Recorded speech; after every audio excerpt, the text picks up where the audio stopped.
안녕하세요.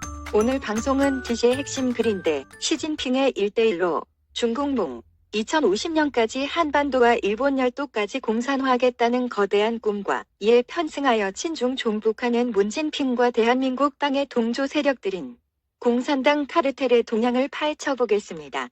사이로 부정선거를 덮으려는 밑동당의 말도 안 되는 시도에 대한 의문의 해소와 트럼프가 바라보는 한국 정치인들에 대한 시각, 박근혜 탄핵을 국민들은 역사적으로 어떻게 평가해야 하는지에 대한 육중한 주제로 시작하겠습니다.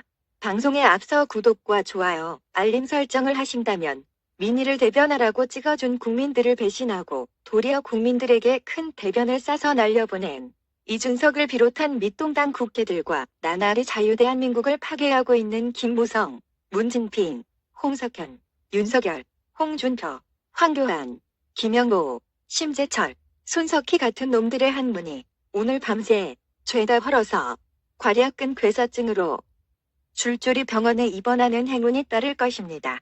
개쉐리들 앞으로 똥 싸는데 고생들 좀 할 겁니다. 첫째, 밑동당은 왜 미운 오리 새끼가 되었는가 하는 것입니다. 잘 아시겠지만 밑동당은 자익들의 숙주, 김영삼계 키즈의 위장고수들, 한마디로 중간첩들에게 장악되었기에 어느 유튜버가 황교안과 심재철에게 전화해서 부정선거 이슈를 터뜨려야 한다고 말했다가 피박만 썼다고 합니다. 그러니까 이놈들 그동안의 행태는 전부 하는 척하는 쇼였다는 거죠. 밑동당이 부정선거 이슈를 당 차원에서 나서서 덮으려 하면 따블당의 이중대라는 소리를 들을 게 뻔하니까 밑동당의 대우 순회부인 김무성 계파가 몰래 시켜서 이준석과 정규재, 이병태 같은 놈들을 행동대장으로 나서게 한 것이죠. 오늘 영상의 제목이 한국 보수 멸망의 에필로그인데 이미 비정상국가가 되어버린 현재 대한민국은 여야 구분 없이 모두 친중파들에게 장악되었습니다. 골수 친중파 송영길과 이광재를 비롯한 민주당 인사들뿐만 아니라 밑동당도 똑같은데 저희 예전 방송 친중파를 제거하라 해도 나오지만 대한민국의 여야 정치권을 아우르는 거대한 카르텔, 친중 조직이 여시제입니다. 노무현의 오른팔이었던 이광재가 여시제의 원장이었죠. 여시제는 장점인의 여시구진에서 떠왔는데 시대 조류에 맞춰 나가자 라는 뜻이고 시진핑도 즐겨 쓰는 단어입니다. 시진핑의 중국몽 1대1로 2050년까지 한반도와 일본 열도까지 공산화한다는 거대한 꿈을 시대의 조류에 맞춰 나가는데 문진핑이 앞장서고 있죠. 중국의 검색 포털 바이두 백화에 문진핑이 조선족이라고 민간 사회단체 반크가 밝혔다는데 한국 정부의 요구로 지금은 지워졌습니다. 조선족 문진핑의 뒤에는 실질적 대한민국 권력 서열 1위인 홍석현이 있고 이자가 여시제의 총두목입니다. JTBC 중앙일보의 오너이자 중앙홀딩스 회장이고 딥스테이트 조직으로 알려진 3극위원회의 아시아태평양위원회 부회장도 했죠. 백제 세력, 친중매국노 홍석현은 이건희에게 홍라희를 붙이고 색파로 엮어서 삼성의 막대한 재산을 챙겼죠. 홍석현은 이러한 금력과 권력으로 박근혜 탄핵을 주도했는데 손석희를 통해 최순실 국정농단 태블릿 PC를 조작했지만 포렌식 검사를 해보니까 거꾸로 JTBC와 검찰이 태블릿 PC를 조작했다는 것이 나중에 밝혀졌죠. 박근혜 정부 때 이미 검찰도 친중 세력의 소나기에 놀아나고 있었던 것입니다. 윤석열은 특검팀장으로 태블릿 PC 조작의 핵심 세력인데 노무현 때 바다 이야기를 덮으려고 수많은 인사들을 자살로 내몰았던 최동욱 라인이고 그런 경력을 인정받아서 최순실 특검팀장까지 한 것이라서 배운 게 도둑질이라고 윤석열의 수사를 받은 변창훈 검사와 이재수 기무사령관도 자살했죠. 최동욱이 자살시킨 남상국 배우건설 사장, 안상영 부산시장, 정몽원 현대아산 회장 등 당시에 최동욱 수사만 받았다 하면 자살해버렸는데 왜 그랬는지는 안상영 시장의 진품 유서를 검색해보면 나옵니다. 즉 대통령은 박근혜가 맞는데 실제 권력인 친중 홍석현이 더 강했기 때문에 박근혜가 탄핵된 겁니다. 홍석현의 아버지 홍진기는 친일매국노이며 아들인 홍정도는 미국 유학 때 북한 공작원과 친분이 있었다고 합니다. 홍석현과 중국 공산당의 여론조작팀 알바들은 박근혜가 무능하다며 엄청나게 선동했는데 박근혜는 친중 공산당 세력에 장악된 대한민국을 개혁하려고 노력했던 유일한 대통령입니다. 박근혜가 무소불위의 권력이었다면 개혁도 자기 맘대로 하면 되었을 텐데 좌빨 한국사 교과서 하나도 자기 마음대로 바꿀 수 없었던 연약한 권력이었습니다. 대한민국은 이미 공산당에 장악된 말기암 환자였는데 이 골수암을 치료하려다가 탄핵당한 애국 세력 박근혜를 욕하는 자들은 모두 역적들입니다. 반기문과 이명박과 홍석현은 문진핑과 야합해서 보수우파 국민들의 등에 칼을 꽂은 배신자들입니다. 홍석현, 문재인, 김무성, 유승민, 이준석, 이병태, 조갑재, 정규재, 하태경, 조경태 같은 위장 우파들의 스탠스가 전부 홍석현이 풀어놓은 드로킹 같은 여론조작 세력이라는 것입니다. 위 사진은 문진핑의 당선인 대통령 특사로 미국을 방문한 홍석현의 사진인데 미국 특사의 운동권 친문이 아닌 홍석현이 갔다는 것은 홍석현이 문진핑의 상전이라는 얘기죠. 김무성과 문진핑의 기원과 관련하여 함께 절에 간 사진인데 김무성이 원불교로 개종한 이유는 홍석현과 홍나일을 위시한 삼성가가 원불교의 실질적 오너이기 때문입니다. 사드 사태 때 성주에 사드 배치를 못하게 원불교가 나서서 길막하고 지랄을 떤 것은 아시죠? 김종인도 원불교인데 홍석현의 최측근이라는 겁니다. 문진핑의 측근들이 천주교 예수회로 개종하는 것과 같은 이치죠. 그래서 홍석현을 위시한 문진핑, 김무성, 따블당과 미통당은 한패라는 것입니다. 문진핑은 김무성 딸의 결혼식에 참석한 유일한 정치인으로서 김무성과 아주 가까운 사이로 유명합니다. 그냥 프로레슬링 같이 친중 세력들이 짜고 치는 고스톱이라는 거죠. 그래서 밑동당이 부정선거 의혹을 덮으려고 하는 것입니다.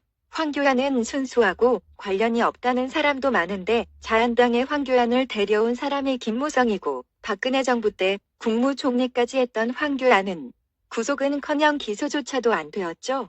박근혜 탄핵의 2차 책임자는 국무총리인데 자한당의 당대표로 영입한다는 것이 좀 이상하지 않습니까? 김진태와 경합한 당대표 선거 때도 민노총의 선관위가 주재했고 김진태가 오히려 압승할 분위기였는데 부정선거로 황교안이 당선되었다면 이런 선거 비리를 다 알고 있었다는 얘기고 그 원죄로 이번에 부정선거에 입 다물고 있다는 얘기가 됩니다. 이낙연의 부정선거 당선에 들러리를 서준 것이죠. 둘째, 트럼프는 박근혜 탄핵을 막으려고 인천근 총재라는 분을 보냈지만 국내 정치권에서는 아무도 만나주지 않았고 미국에서도 올 테니까 박근혜 탄핵을 막으라는 트럼프의 요청에도 당시 국무총리였던 황교안은 거부했죠. 나중에 황교안이 당대표로 트럼프를 만나려고 시도했는데 트럼프가 거부해서 무산됐습니다. 트럼프는 홍준표가 당대표로 만나려 했어도 거부했습니다. 트럼프는 황교안뿐 아니라 홍준표도 친중 세력으로 보고 있다는 것이죠. 공수처법도 사실상 자빨이 서브하고 미통당이 토스해서 그냥 통과된 것이고 황교안은 우파 국민들을 달래려고 괜히 단식을 하는 척했다고 봅니다. 이번에 여야 합의로 내각 재개헌을 하기 위한 개헌안이 발의가 되었고 국무회의에서 순식간에 통과되었습니다.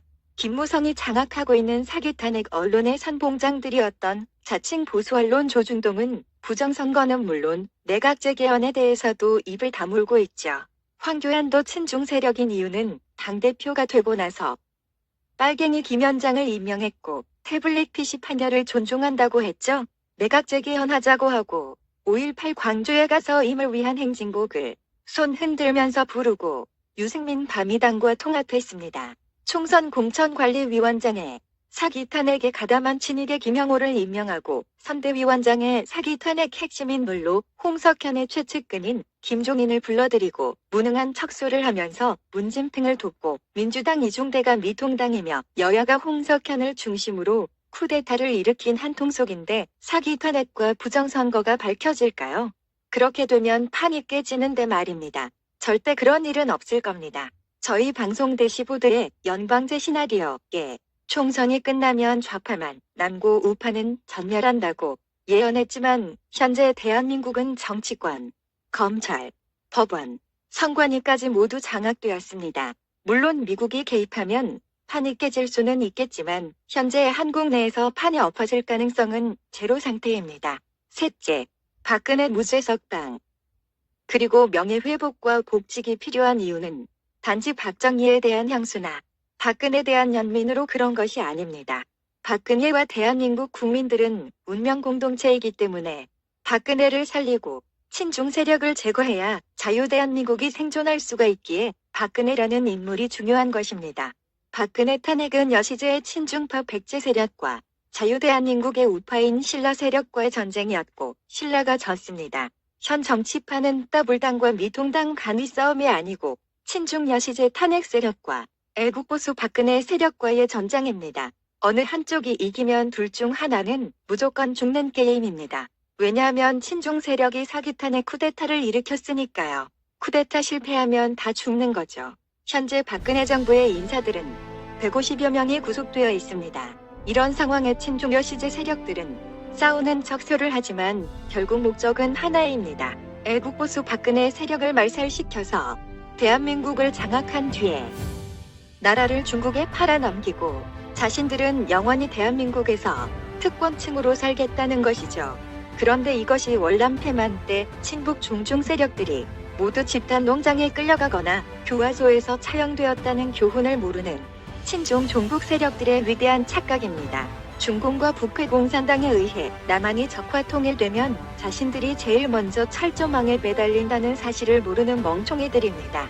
이번 부정선거는 보수 멸망의 에필로그이기도 하지만 친중 종북 세력의 말로이기도 합니다.